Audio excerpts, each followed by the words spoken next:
Hello students and welcome back to our channel Siraj Shaikh. आज labour costing का lecture number 7 होगा, जिसमें हम कवर करेंगे नए पॉइंट्स ऑफ लेबर कॉस्टिंग। तो स्टार्ट करेंगे आज का class.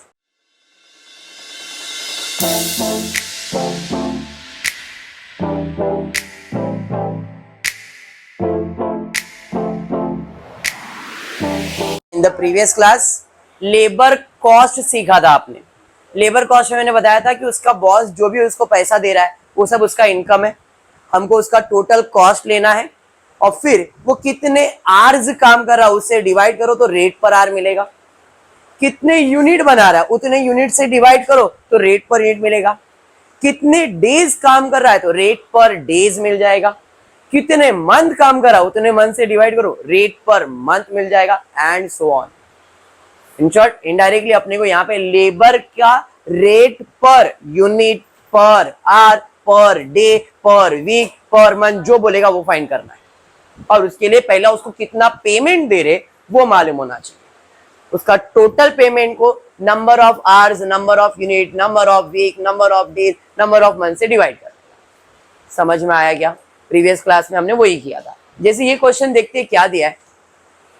From the following information available you are required to calculate net wage bill as well as total wage cost. Net bill भी पूछा है और टोटल वेजेस भी पूछा है। दोनों में फर्क क्या है समझते। As per the time card the gross earning of the worker is 3 lakhs। As per the time card, time के हिसाब से उसको पगार कितना मिल रहा है? 3 लाख रुपए उसका ग्रॉस अर्निंग है। ग्रॉस अर्निंग मतलब जो डिडक्शन के पहले का इनकम होता है। आगे दिया the various deduction from the gross earning are as under. तो सबसे पहला मैं इसका ग्रॉस अर्निंग या तो ग्रॉस वेजेस लिख लेता हूं। कितना है ग्रॉस अर्निंग? 3 लाख रुपए। अब इसमें हम लोग माइनस करेंगे, लेस डिडक्शन। अब क्या क्या डिडक्शन हुआ है? तो सबसे पहला डिडक्शन हुआ है employee contribution to provident fund. Employer है क्या? नहीं। अगर एम्प्लॉयर होता तो इनकम होता, एम्प्लॉय तो एक्सपेंस है तो माइनस होगा। एम्प्लॉय कॉन्ट्रीब्यूशन कितना है? 25,000। फिर उसके बाद ESI एम्प्लॉई कॉन्ट्रीब्यूशन, फिर से एम्प्लॉई है तो माइनस ही होगा, ये भी बराबर है। तो ESI कितना कॉन्ट्रीब्यूट हुआ है? 4,000। उसके बाद advance against the wages, advance लिया तो ये इनकम है क्या? नहीं, तो ये भी माइनस करना पड़ेगा। कितना एडवांस? 8,000। उसके बाद कॉर्पोरेटिव ड्यूज, मतलब कुछ मैंने उधार लिया रहेगा वो पे कर रहा हूं तो माइनस ही होगा। कॉर्पोरेटिव ड्यूज कितना है? 6,000। उसके बाद कैंटीन चार्जेस, एक्सपेंसिव हुआ ना ये, तो कितना है? 1,000। उसके अलावा इनकम टैक्स, ये भी मेरा एक्सपेंस है। कितना इनकम टैक्स? अब क्या करना है? 3 लाख में से इसको सबको माइनस करना है, तो जो आंसर आएगा इसे कहते हैं नेट वेज बिल। 2,50,000। समझा? ये क्लियर है यहां तक? पक्का समझा? ये हुआ आपका नेट वेज बिल का कैलकुलेशन। डन। अब यहां पे कहीं पे भी रेट पर आर फाइंड करने नहीं बोला था। आगे दिया है the companies contribution to the provident fund and ESI was 25,000 and 8,000 respectively. Company ने भी कंट्रीब्यूट किया। कितना कंट्रीब्यूट किया है? तो कंपनी ने 25 और 8, इन शॉर्ट 33,000 कंट्रीब्यूट किया है या नहीं? तो अगर ऐसे देखने जाओ तो उसका कंपनी का टोटल वेज का बिल कितना बनेगा, मतलब वेजेस का बिल कितना बनेगा? 3 लाख उसका पगार है और कंट्रीब्यूशन हो रहा है 25 और 8, मतलब 33,000। तो अब वेज बिल के अंदर जो डिडक्शन है वो माइनस नहीं करेंगे, तो वेजेस का bill, wages bill will be, पहले तो 3 लाख में उसे दे ही रहा हूं हाँ, ऐड करूंगा उसके अंदर क्या, employer contribution for provident fund and ESI। कितना, 25,000 प्लस 8,000, टोटल हो गया 3,30,000।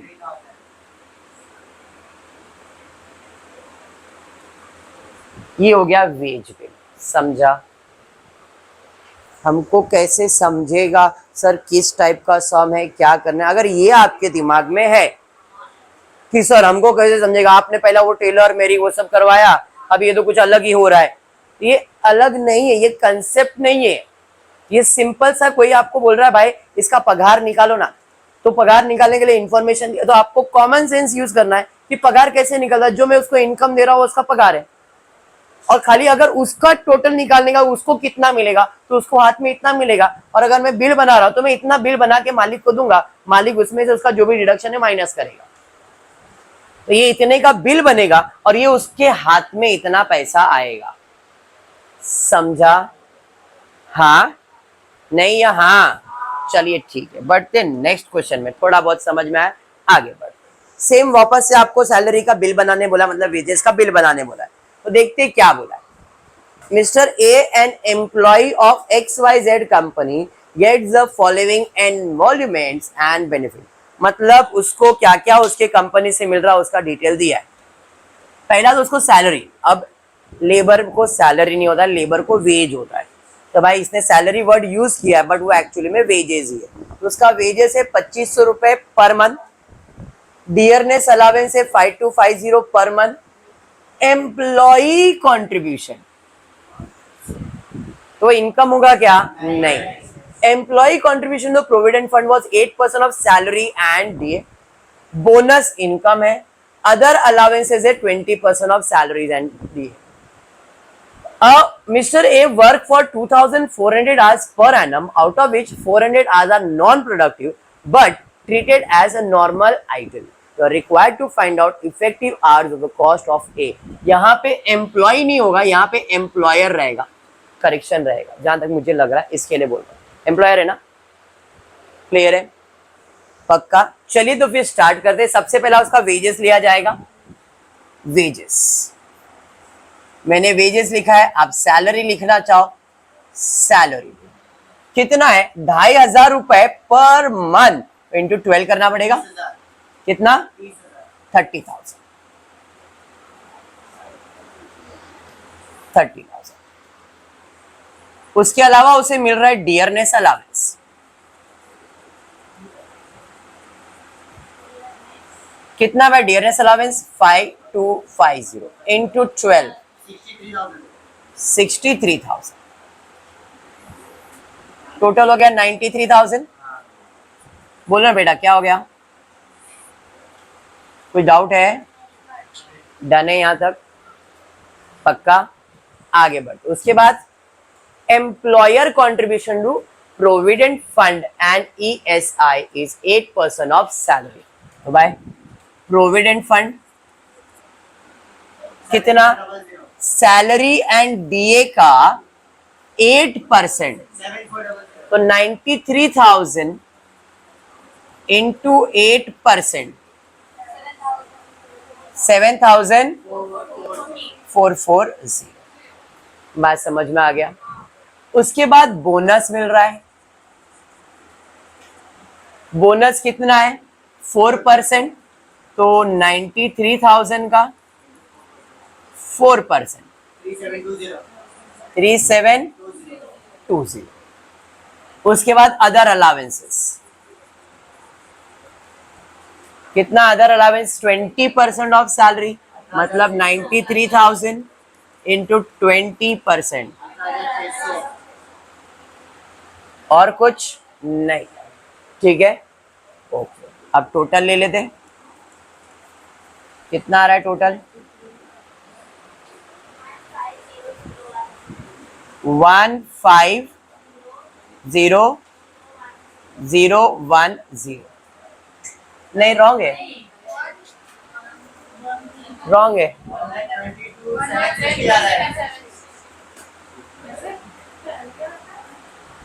1,00,000 760। अमाउंट चेक कर ले सेम है क्या, तो टोटल मिस्टेक हुआ रहेगा। फिर या तो वो लोग ने और एक कैलकुलेशन लिया रहेगा, मैंने प्रोविडेंट फंड सिंगल किया है, उन्होंने प्रोविडेंट फंड और ईएसआई दो अलग अलग कंट्रीब्यूशन किया रहेगा बुक में, मेरे को मालूम नहीं। अदर अलावेंस है ना बेटा 18,600, बोनस है ना बेटा।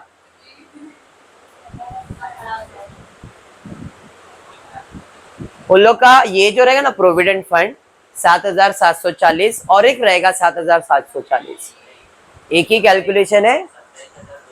ला दिखा कुछ नहीं, 93,000 बराबर तो है बेटा। 74403740 18,600। अदर अलावेंसेस लिया नहीं है, अच्छा उसका अमाउंट नहीं दिया है शायद से। यस आपके इसमें करेक्शन है, क्वेश्चन में क्वेश्चन है सैलरी है 2500 per month, dearness allowance 5250, employer contribution to provident fund and ESI is 8%, बराबर। अब टेक्स्ट बुक के अंदर प्रोविडेंट फंड ईएसआई दो लाइन पे दिया हुआ है, इन्होंने इधर कंबाइन कर दिया, उसके वजह से ये हुआ। ये जो अमाउंट है बोनस है 20%, सॉरी बोनस है, यस बोनस है तुम्हारा 20%, उसके अलावा 4% ईएसआई है, ईएसआई 4% है और प्रोविडेंट फंड 8% है। टेक्स्ट बुक में जो लिखा है वो बता रहा हूं। और उसके अलावा अदर अलावेंसेस दिया गया है आपको 27,250। अब देखो टेक्स्ट बुक में अंदर है, अपने पास ये क्वेश्चन ऐसा रहता तो जो सॉल्व किया वही राइट है, समझ में आया क्या। अब टेक्स्ट बुक के अंदर प्रोविडेंट फंड 8% है, ईएसआई 4% है, बोनस 20% है और अदर अलावेंस है 27,250। ठीक है, समझ में आया क्या। तो अब मेरे पास जो क्वेश्चन था मैं वो क्वेश्चन के हिसाब से जाऊंगा, तो दिस इज माय कैलकुलेशन, समझ में आया ना, क्लियर। तो आप टेक्स्ट बुक के आंसर से मैच करोगे, ये अलग वो अलग, तो उसका रीजन है भाई क्वेश्चन मेरे पास जाता मैंने वो बेसिस पे सॉल्व किया। ठीक है, ओके। तो अगर टेक्स्ट बुक में देखोगे तो आपका ये जो है प्रोविडेंट फंड 8% बराबर है, इसे बोनस नहीं, इसे आप क्या लिखोगे ईएसआई, ये नहीं, और ये जो अदर अलावेंसेस लिखा है वो क्या बन जाएगा बोनस। अमाउंट वही सब रहेगा, यहां पे आप लिखोगे ईएसआई, यहां पे लिखोगे बोनस। क्लियर, समझ में आया। उसके अलावा अदर अलावेंसेस दिया गया है, अदर अलावेंसेस दिया गया है, कितना दिया है 27,250। अब टोटल कर लो कितना आ रहा है, देखो टोटल 150,010। ठीक है, इतना समझा। अब क्वेश्चन में पूछा क्या गया है, भाई साहब ने 2,400 पर एनम पूरे साल में काम किया, ये पगार भी पूरे साल का ही कैलकुलेट किया हमने। अगर पूरे साल 2,400 आवर्स काम किया है, out of which 400 hour non productive, लेकिन but treated as normal idle time, non productive है तो वो लिया नहीं जाता है, बट उसने बोला है कि 2,400 आवर्स, उसमें 400 is idle time, idle time है तो माइनस करते हैं, मशीन याद करो, मशीन आवर्स अब जब कैलकुलेट करते थे ओवरहेड्स में तो आइडल टाइम माइनस करते थे, तो जो बचता था उससे डिवाइड करते थे। तो यहाँ पे 2400 माइनस 400 करूंगा तो उसका एक्चुअल वर्किंग आवर्स कितना आ जाएगा 2000। क्लियर है। तो यहाँ पे उसका वर्किंग आवर्स अगर मुझे निकालना है तो अब मैं निकालूंगा rate per hour will be 1,50,010 divided by 2000, 75,000 rate पर आर। इसमें भी वही सेम चीज, उसका पगार निकाला, आर्स बोला है तो आर से डिवाइड किया, टाइम बोला रहता टाइम से डिवाइड करता, डे बोला रहता डे से डिवाइड करता। समझा ये। चलिए बढ़ेंगे और एक क्वेश्चन की तरफ, देखते क्या है। Mister Jeet, an employee of the company, get the following involvements and benefits. क्या क्या मिल रहा है वो दिया है। बेसिक वेज दिया है per month, dearness allowance 100% of the basic, employer contribution 10%, employer contribution 4%, bonus other day, same पिछला सम जैसा ही है। फिर ही works 3000 hours per annum, out of his 600 are normal, पिछला सम जैसा ही हो गया। बट आगे दिया है कुछ नया चेंजेस। यहां तक जो अभी हमने सम सॉल्व किया था वो सेम था। Mister Jeet work 30 effective hours in job B, ये था जॉब ए, फर्स्ट जॉब रहेगा। ये सेकेंड जॉब पे आ गया, where the cost of direct material is 50,000 and overheads are 60% of combined cost of material and labour. ये आपके लिए नया आ गया। The sales value is quoted at 25% on cost. You are required to find out effective hourly cost of Mr. Jeet and expected sales for job B. दो चीजें इस question के अंदर, एक तो मिस्टर ए का इफेक्टिव रेट फाइंड करना है, आर्ली बेसिस रेट पर आर फाइंड करना है, और एक कुछ नया आ गया। नया को बाद में देते, पहले जो कर रहे थे पहले वो सॉल्व कर लेता। बेसिक वेजेस, कितना वेजेस आएगा? 35 इंटू पर एनम बोला हुआ है ना, ये 12, 4,20,000। अरे समझा, डियरनेस अलावेंस जितना सैलरी उसका 100%, मतलब 4,20,000 ही आएगा। अरे समझ में आ गया। फिर उसके बाद प्रोविडेंट फंड कितना है? 10% ऑफ बेसिक। यहाँ पे 10% ऑफ बेसिक का मतलब है बेसिक प्लस डीए। जैसे पिछले सम के अंदर भी स्पेसिफाई नहीं किया था, बट कैलकुलेशन में बेसिक प्लस डीए लिया गया है, तो यहाँ पे भी हम हर सम में बेसिक प्लस डीए लेबर की कॉस्टिंग में ले रहे हैं। तो यहाँ पे बेसिक प्लस डीए मतलब कितना हो गया? अरे सॉरी, यहाँ पे स्पेसिफाई किया है ना बेसिक, तो खाली बेसिक ही लेना। नॉर्मली अगर स्पेसिफाई नहीं है तो बेसिक प्लस डियरनेस अलावेंस लेना है। तो यहाँ पे 4,20,000 प्लस 4,20,000 कितना हुआ? 8,40,000। 8,40,000 है, बट अपने को सिर्फ बेसिक का निकालना है, तो 4,20,000 का 10% कितना? 42,000। ईएसआई कितना आ जाएगा? सेम 4%, 4,20,000 का 16,000। उसके बाद बोनस कितना बोला है? बोनस 15% ऑफ बेसिक, 4,20,000 का 15% 63। अदर अलावेंसेस है, हाँ अदर अलावेंस 42,500 पर एनम ही चाहिए था, बराबर है। और कोई खर्चा है क्या? नहीं। टोटल ले लो, कितना टोटल? जल्दी 10,04,300। ये समझ में आ गया। अब रेट पर आर निकालना है, कैसे निकलेगा?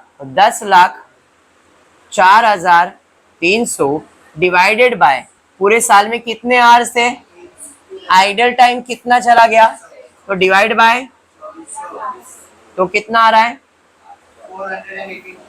400.45846। यहां तक नॉर्मल था। अब हुआ क्या, इस भाई साहब ने और एक जॉब हाथ में लिया, ठीक है। क्यों कर रहा है? उसको पगार चाहिए, वो करेगा, ठीक है। अब जिस कंपनी में वो जॉब कर रहा है उधर उसका पगार नहीं बोला है फाइंड करने के लिए, उधर बोला गया है find the value for sales.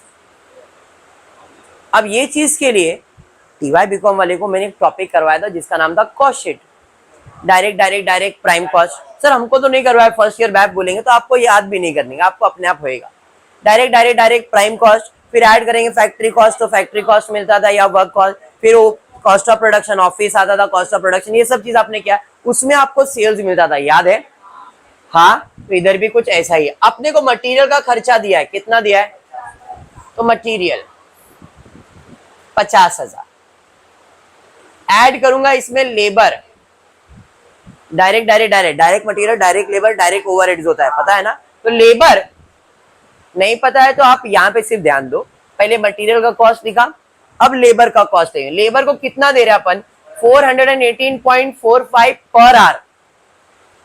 Mister Jeet work job B में कितने आवर्स, तो उसका पगार यहाँ पे 30 आवर्स का ही रहेगा, और रेट पर आवर मुझे मालूम है 418.45 इंटू 30, समझ में आ गया।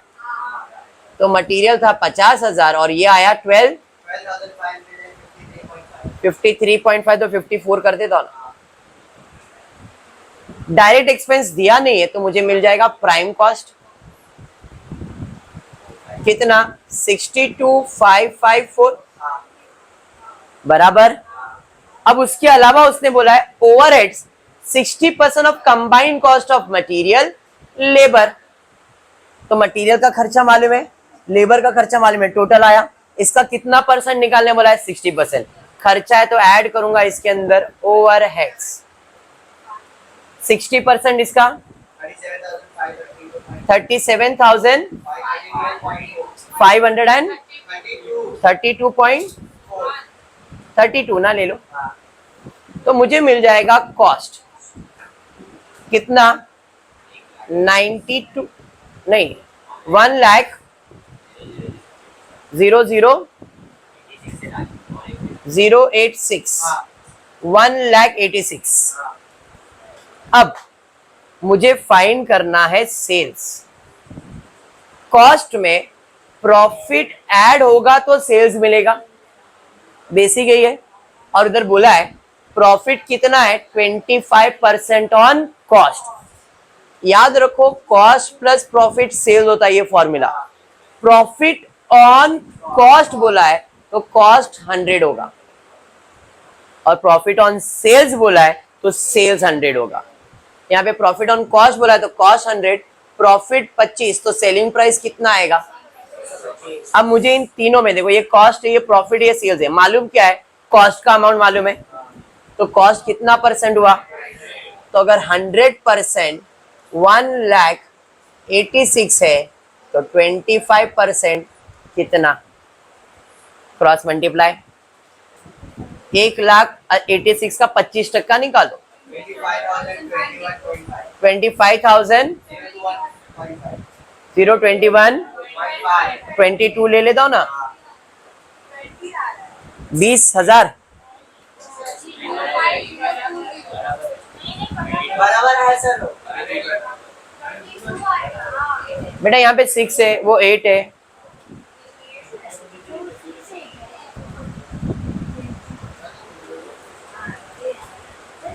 ठीक है। 25% डायरेक्टली निकालो, ये मिल जाएगा, ऐड करो, ऐड कर लो, 1,25,108, ये मेरा सेल्स वैल्यू आएगा। और क्वेश्चन में क्या बोला था, find the sales value. Clear है, पक्का। और दो सम है, नेक्स्ट लेक्चर में करते हैं बस। चलो ठीक है, आज के लिए इतना ही करते हो। पूरी वीडियो पसंद आए तो प्लीज वीडियो को लाइक कर देना, फ्रेंड्स ग्रुप में शेयर करना, चैनल को सब्सक्राइब करना। Thank you for watching the video.